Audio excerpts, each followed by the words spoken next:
We are fortunate enough to have a lot of skate parks in Iowa.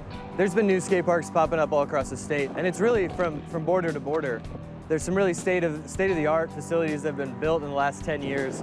Oskaloosa is one, Davenport's one. But the good thing about Iowa is that small towns have invested in skate parks. That's just a sign that they're recognizing that we are, a demographic that they need to think about when planning parks and recreations budgets.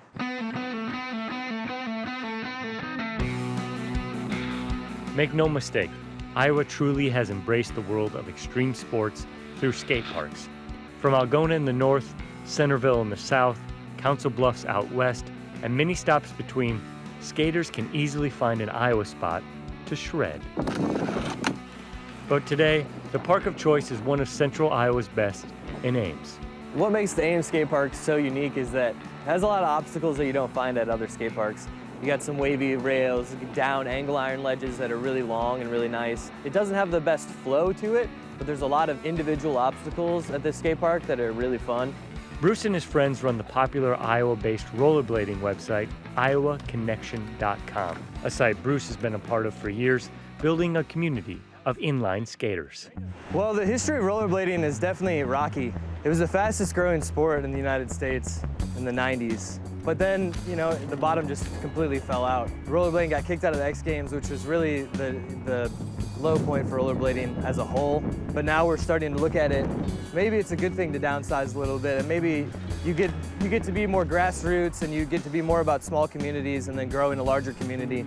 And the people who are still in it are in it because they really love to rollerblade. The Iowa Connection crew are quick to take advantage of Iowa's skate parks. And while today there are many places to get out and skate, it hasn't always been so. Well, I grew up in a pretty closed-off life in small-town Iowa.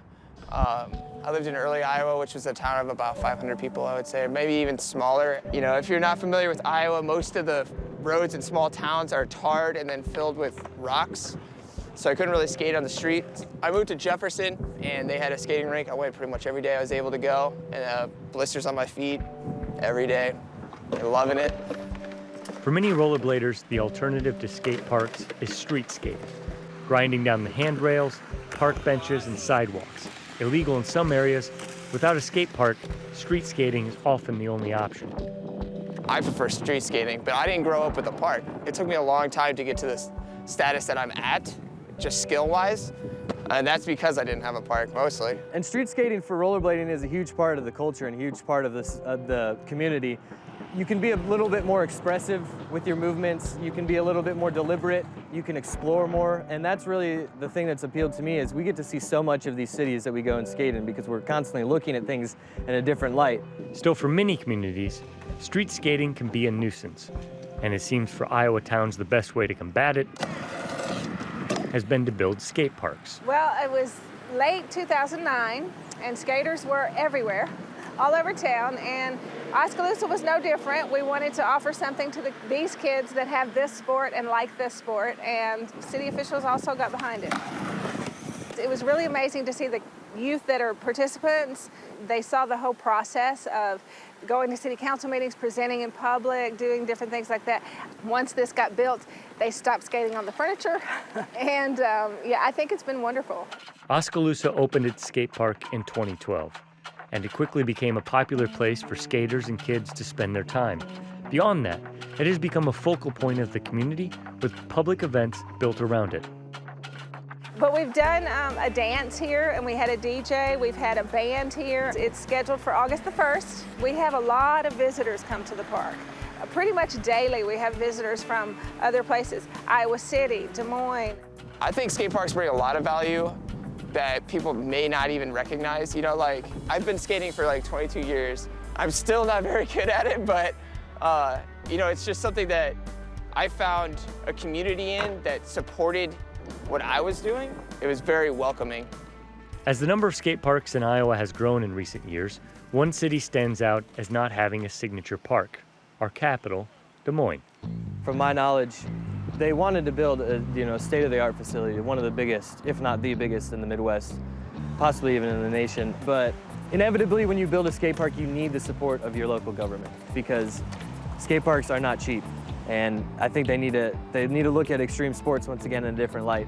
I can't say enough about the process of having this done and the impact that it made directly on the kids. That's my favorite impacts. To come by and see skaters all here and they're mixing with the basketball players that are here and all the kids are together. And it's just a wonderful place to be and it's great.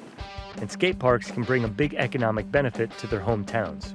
The prime example is the Davenport Skate Park because within a couple years of that thing being built, you looked at national tours for skateboarding and BMX, biking coming through on a regular basis. I mean, that's bringing revenue into the city. I mean, I know tons of Des Moines skateboarders that went to all of those events and generating just, you know, a positive buzz about the state that we care about our parks and recreation, we care about the extreme sports, and we're building facilities that want to bring people from not only our state, from outside the state to use them.